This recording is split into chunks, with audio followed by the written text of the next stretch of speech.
안녕하세요. 이제 어린이집 다니는 아이 하나를 둔 30대 여성입니다.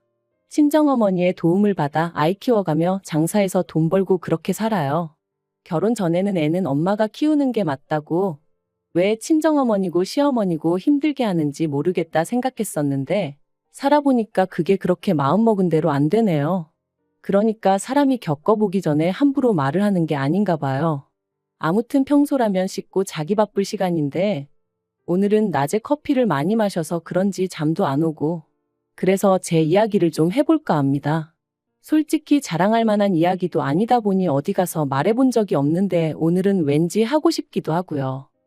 남편하고는 제 나이 딱 30이 되었을 때 친구의 소개로 만났어요.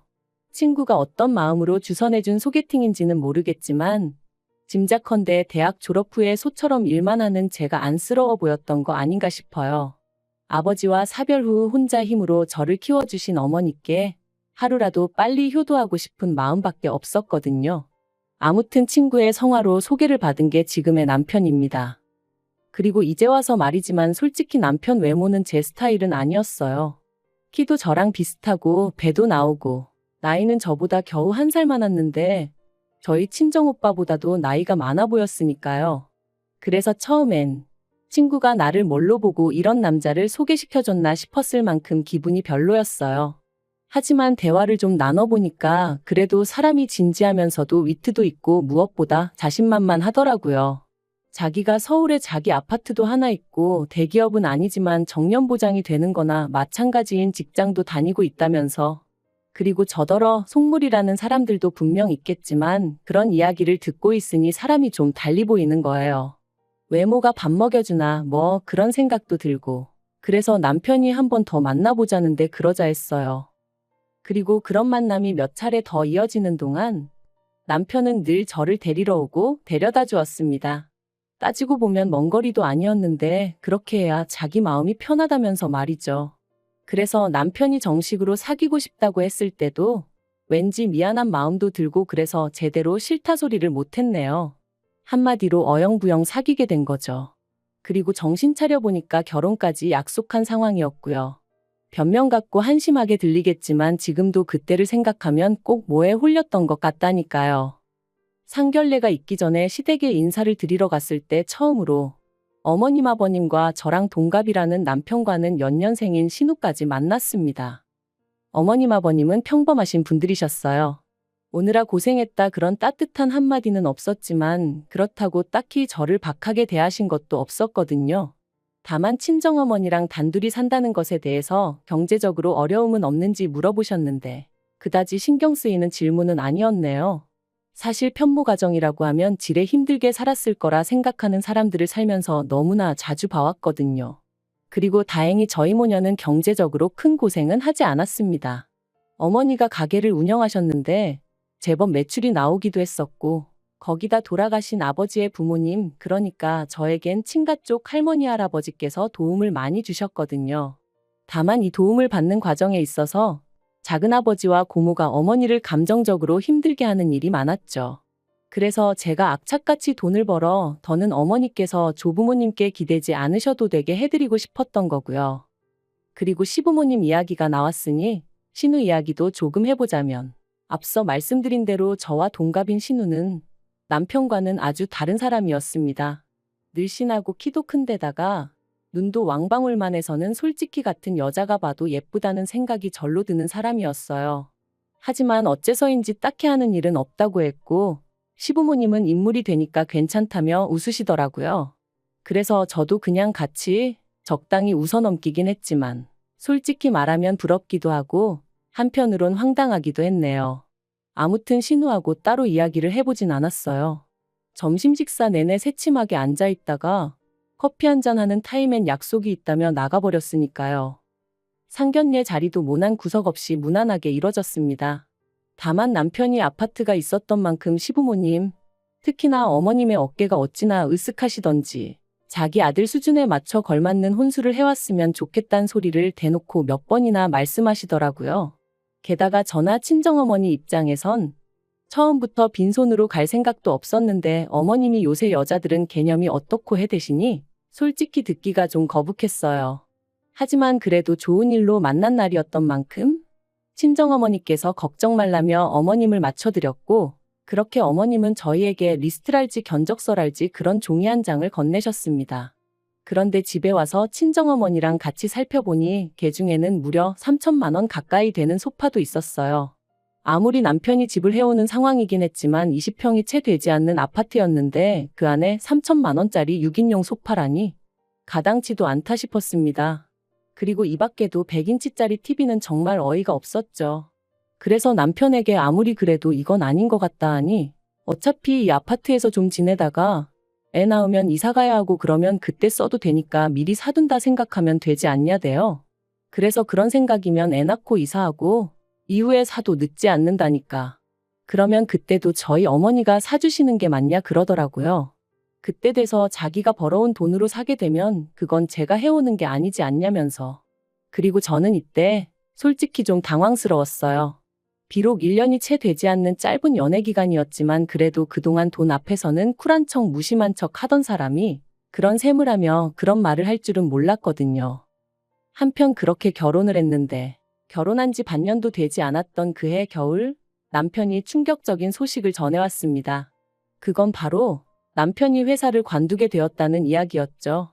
게다가 너무 놀란 제가 그게 무슨 소리냐고 공기관이나 마찬가지라 정년이 보장된다 하지 않았냐니까. 그게 사정이 그렇게 되었다며 얼버무리기만 하고 제대로 된 답을 해주지 않더라고요. 그리고 그제서야 저는 남편이 다닌다는 회사에 대해서 알아보기 시작했고 정말 꿈에도 생각하지 못한 사실을 알게 되었습니다. 남편은 매년 계약을 갱신해야 했던 상황으로 정년보장 같은 건 애시당초 말도 안 되는 얘기였다는 걸요. 뿐만 아니라 어떻게 이런 터무니없는 거짓말을 한 거냐고 남편에게 따졌더니 남편이 한다는 말은 더 가관이었어요. 저한테 잘 보이고 싶은 마음에 해버린 선의의 거짓말이었다면서 저는 뭐 살면서 거짓말 한 적이 한 번도 없냐고 따져댔거든요. 남편에게 너무나 큰 배신감을 느꼈고 실망감이 이만저만이 아니었습니다. 그래서 저는 며칠의 고민 끝에 이 관계를 끝내겠다는 결심을 내렸죠. 하지만 운명의 장난이라고 해야 할지 남편에게 이혼 통보를 하려던 바로 그날 저는 제가 임신을 했다는 걸 알게 됐네요. 남편 일로 받게 된 스트레스 때문인지 컨디션이 영 좋지 않아 병원에 가려니까 회사 동료가 혹시 모르니 임신 테스트부터 해보라며 조언을 해줬거든요. 불타는 신혼이지 않냐면서 말이죠. 그리고 설마 싶었던 검사 결과는 2줄이었어요. 솔직히 지금도 아이에게 미안한 말이지만 그때 임신 소식을 확인하곤 기쁨보다는 당혹스러움이 컸습니다. 이혼을 결심한 마당에 아이라니 말 그대로 눈앞이 깜깜해진 기분이었죠. 결국 아이도 있고 남편도 남편대로 뒤늦게나마 미안하다 해오면서 이혼 이야기는 흐지부지 되었어요. 그리고 이후로는 출산 직전까지 일하고 첫돌까지 제 손으로 직접 아이를 키웠습니다. 그런데 육아휴직 끝나고 회사에 복귀했더니 제 자리는 이미 다른 사람이 차지하고 있었고 저는 터무니없는 곳으로 발령이 나대요. 너무 황당해서 이게 어떻게 된 일이냐고 나한테 왜 이러냐며 대표를 찾아가 따져도 봤지만 소용이 없었고요. 회사 일이라는 게 그때그때 상황에 따라 팀도 바뀔 수 있고 하던 일을 넘겨받을 수도 넘겨줘야 할 때도 있는 거라며 오히려 저를 아마추어 취급을 해대더라니까요. 그리고 결국 저는 그런 핍박을 3개월 정도 겪다가 회사에서 나왔습니다. 회사에선 실업급여는 탈 수 있게 도와주겠다며 저를 회유했고 저도 더는 체력적으로나 심리적으로 버틸 자신이 없었거든요. 하지만 회사를 관두면 나아질 줄 알았던 제 상황은 오히려 점점 더 나빠져만 갔습니다. 남들은 눈에 넣어도 아프지 않을 아이라고 표현하던데 저는 아이를 보고 있으면 어찌나 불안해지던지 그때의 저를 생각하면 정말 반쯤은 정신이 나가 있었던 것 같기도 해요. 그리고 결국 그런 제 꼴을 보다 못한 친정어머니께서 그러지 말고 저더러 어머님한테 한번 부탁을 해보라셨습니다. 당시 친정어머니는 가게 운영으로 외손자인 저희 아이를 봐줄 겨를이 없으셨지만 어머님은 이따금씩 취미생활로 장구를 치러 가시는 것 말고는 크게 바쁜 일이 없으셨거든요. 그러니 그런 어머님께 아이를 맡기고 저더러 무슨 일이라도 해보라는 말씀이셨죠. 하지만 사실 친정어머니께는 진작 말씀드리지 않아서 그렇지 저라고 왜 그 생각을 안 해봤겠어요.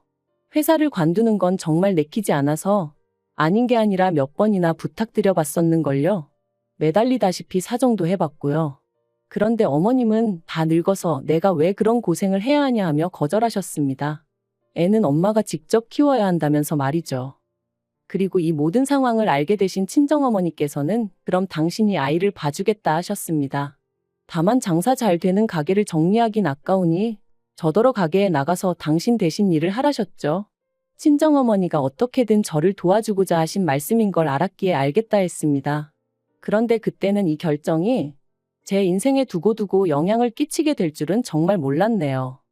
얼떨결에 도맡게 된 가게 일은 생각보다 제 적성에 잘 맞았고 저는 회사 생활에서는 느끼지 못했던 자유와 성취감을 느낄 수 있었어요. 그리고 1년 정도 지났을 땐 친정어머니가 저에게 전적으로 맡겨주셨기 때문에 여러 가지 시스템을 도입해 볼 수 있었고 그러면서 수익은 더 좋아졌죠. 그러자 아이를 친정에 맡기고 겉으로 돈다며 못마땅해하던 어머님도 더는 싫은 소리를 하지 않으셨습니다. 그도 그럴 것이 그렇게 번 돈으로 어머님한테도 잘해드렸거든요. 솔직히 아이 봐달라는 부탁을 매몰차게 거절하셨던 걸 생각하면 그러고 싶은 마음이 싹 사라지기도 여러 번이었지만 어쨌든 결과적으로는 일이 잘 풀렸으니 과거는 묻어두려는 마음이었어요. 그리고 그렇게 가게를 운영한 지 3년째 되던 해 저는 정식으로 친정어머니에게서 가게를 인수하기로 마음을 먹었습니다. 친정어머니에게는 평생 일구신 자산이나 다름이 없었고 그걸 제가 시쳇말로 날로 받고 싶지는 않았거든요. 그래서 최대한 시세에 가깝게 값을 치르겠다는 생각에 남편에게 대출 이야기를 꺼냈는데 남편이 정말 심하다 싶을 정도로 짜증을 내면서 무조건 안 된다고 하는 거예요. 기다리다 보면 어차피 저희 어머니 돌아가실 거고 그러면 자연히 제 거 될 건데 그걸 무슨 돈을 치르냐 하면서 말이죠. 그리고 그 말에 마음이 팍 상해버린 제가 무슨 말을 그렇게 하냐고 따지니 남편이 또다시 목소리를 높이며 아파트 담보로 대출받아서 친정으로 자기 돈을 빼돌리려는 심산이냐 어쩌냐 하는데 정말 기도 안 차더라고요. 그리고 다짜고짜 큰 소리를 내는 남편을 보고 있으니 갑자기 남편이 회사에서 잘렸던 그날이 떠오르면서 뭔가 쎄한 기분이 들었던 거죠. 그래서 저도 지금 돌이켜보면 어쩌다 그런 생각까지 하게 된 건지 모르겠는데 등기부등본을 떼서 아파트 명의를 확인해 봤어요.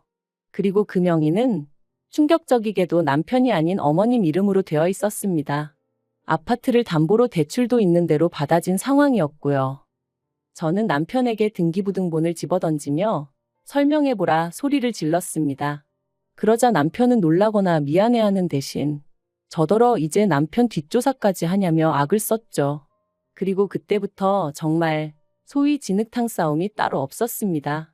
남편은 저더러 집 명의가 누구로 되어 있는 게 무슨 상관이냐, 그렇다고 네가 집세를 한번 내기를 했냐 뭐 했냐 해댔고 그렇다고 대출을 저더러 갚으라고 한 것도 아닌데 뭐가 문제냐며 저를 이상한 사람으로 몰아갔거든요.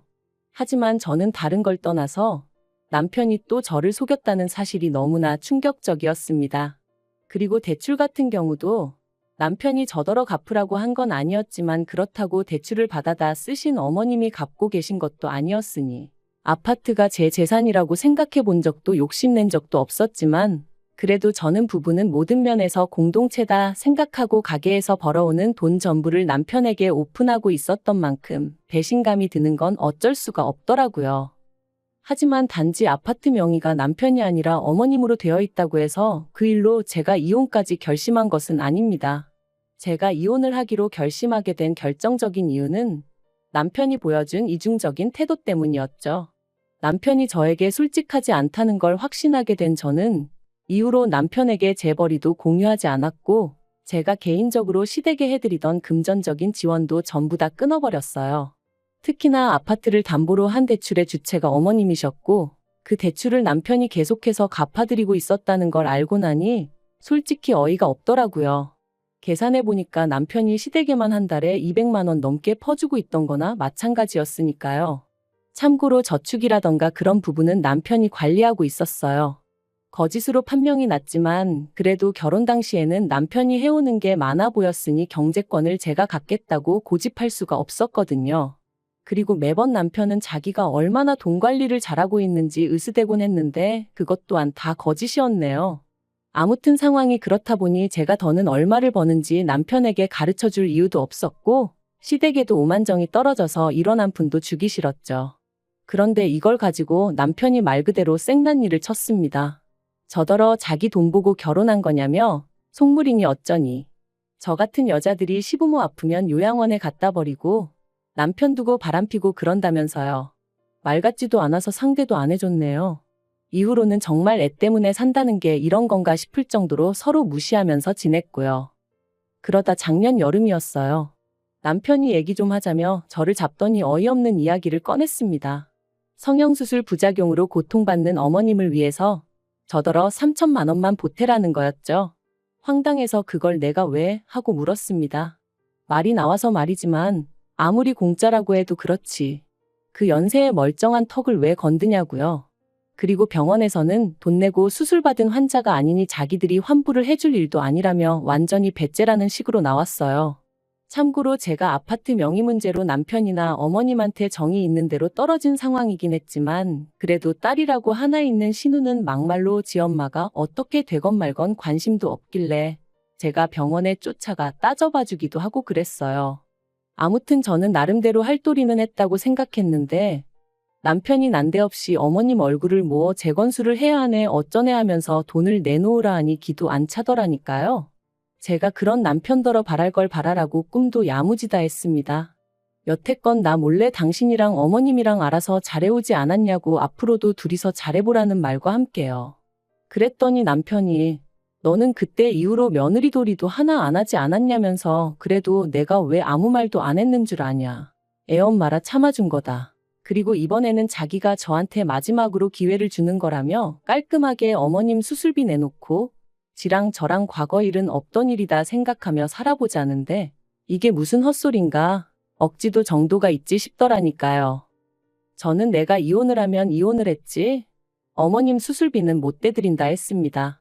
그리고 그 잘난 아파트로 대출받아 쓰지 양아치냐고 왜 남의 돈을 탐내냐고 했죠. 그러자 남편은 그럼 이혼하자며 대신 제가 며느리 도리를 안 했으니 위자료 내놓을 각오는 하라대요. 애도 자기가 키울 거라면서 죽을 때까지 애 볼 생각은 꿈도 꾸지 말라면서요. 그래서 세상 일이 다 당신 좋으라고 돌아갈 것 같냐? 어디 마음대로 해보라 했어요. 그리고 아니나 다를까. 남편이 이혼 소송을 걸었지만 결과는 남편의 참패였습니다. 오히려 남편이 저를 속인 것과 아이 양육에 있어서 소홀했다는 점 등이 인정되어 저한테 위자료를 주라는 판결이 나왔거든요.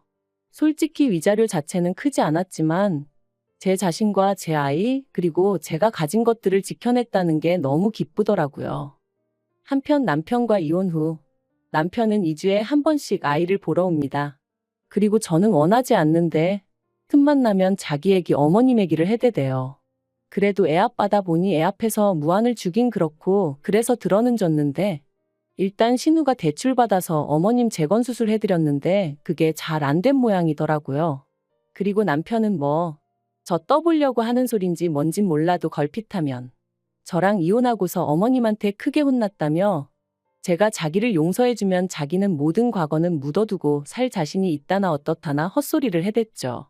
그래서 이번 주부터는 주말에 아이인계는 친정어머니한테 부탁드리고 저는 빠져 있으려고 합니다. 헛소리 들어주는 것도 하루 이틀이지. 돈이라도 내고 떠들던가. 진짜 꼴보기 싫은 사람이 쓸데없는 이야기를 계속해대니 죽을 맛이더라니까요. 아무튼 어머님 수술이 잘못됐다는데도 남편 얼굴이 수척해졌는데도 별 생각이 안 드는 거 보면 정말 이제 남보다도 못한 사이가 되었나 봐요. 차라리 생판 모르는 남이 굶는다고 하면 그게 더 안쓰러울 지경이라니까요. 아무튼 지금은 친정어머니랑 같이 살면서 가게 일하고 애 키우고 이렇게 사는 게 좋네요. 한때는 애 아빠 없이 어떻게 애를 키우나? 어머니는 사별 나는 이혼. 말하기 좋아하는 사람들이 얼마나 뒤에서 떠들어댈까 그런 걱정도 들었는데 지금 생각해보면 참 쓸데없는 기우였어요. 남들이 보는 시선이 어떻건 간에 지금의 행복이 계속해서 이어질 수 있도록 제자리에서 하루하루 최선을 다해 살아가려고 합니다.